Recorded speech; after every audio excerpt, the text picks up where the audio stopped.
Hi guys, today we're making some miniature Halloween cookies.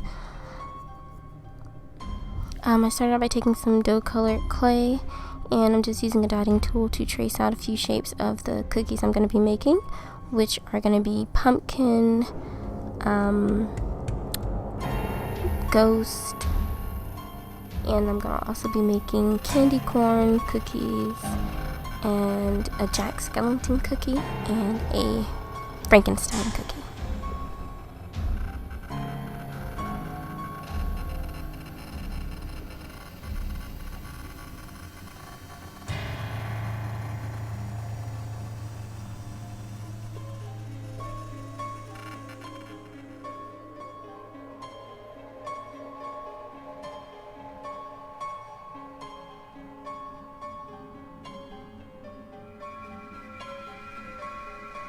Once you get the general shape of the cookies that you're going to be making, you can go ahead and cut them all out.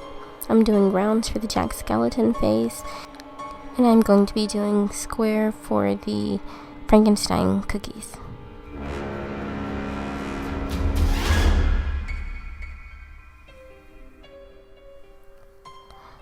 Now, I'm going to actually add the hair as a separate piece on the cookie, so that's what we're going to make right here. It's basically just a small rectangle, and then you're just cutting out like little triangles for the hair.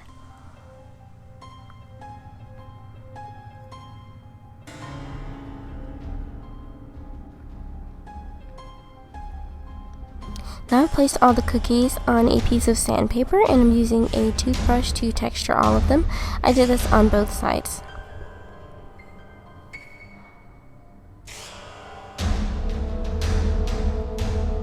Now we're going to take some chalk pastels, and we're going to go ahead and shade them to make them look like they're baked. You really don't have to do the center if you want to, because we are going to be covering that with icing later. Mostly you just want to get all of the edges and the bottom of the cookie.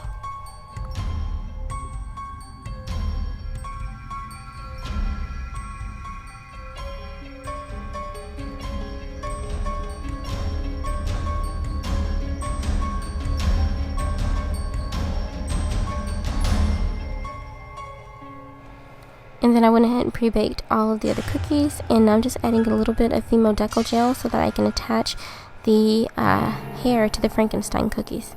There's going to be a lot of pre-baking in here, and you don't necessarily have to do it, but it kind of makes it easier.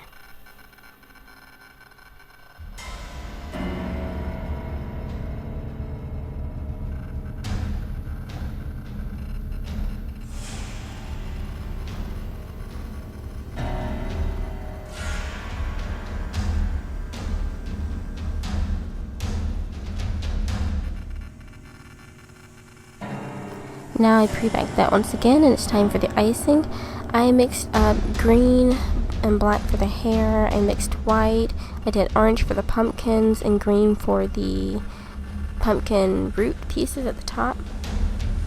And that was mixed with some Kato polymer liquid clay, some Fimo Deco Gel, and chalk pastels. I also did a hint of clay in a few of them just to make it stringy for what I might need later. And technically you're just going to be using this to kind of paint on the faces and the details. So now that we have his hair and his color, we're going to pre-bake these again because we're going to have to add to the face and it'll smear if we don't. For the candy corn, we're just going to use some white icing, the traditional, some orange icing, and then some yellow icing.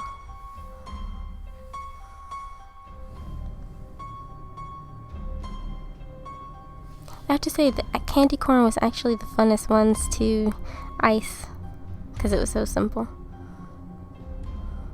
Once you've done that, you can go ahead and bake those because those are ready as well. For the ghost, we're just going to use white icing, and then I'm going to use some black icing just for the eyes and the mouth because we're going to make it say boo.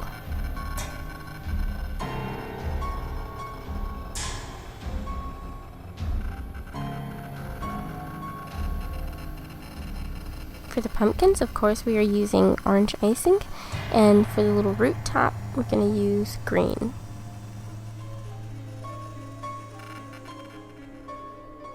You can technically leave these like these if you, once you bake them if you want, but some of them I actually decorated with faces afterwards. Now for the eyes, we're doing white, and then we're going to come back and do black in the center of the eyes for the pupil. I admit I actually kind of messed up Frankenstein's face a little bit because the icing didn't want to cooperate. I didn't actually have black clay to just attach, so I had to go with just a black Kato polymer liquid clay and pastels to make it. I tried to do his scar on above, and it kind of got in his eye too. But hey, it's still there.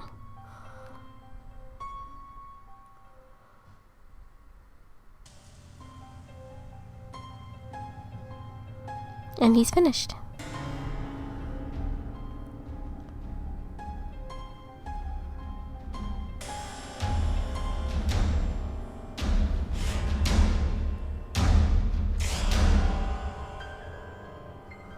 For the Jack Skellington, we're going to go ahead and paint his whole face with the white icing, and then we're going to pre-bake that again, and then add the black face, pre-bake that again, and then add the stitches on his mouth. Again, since this was using liquid clay, it was rather hard to do and keep the lines even. I would prefer to actually just have some black clay on hand. Once you finish his face, you can go ahead and bake, glaze all of them, and you're done. Thanks for watching. Bye.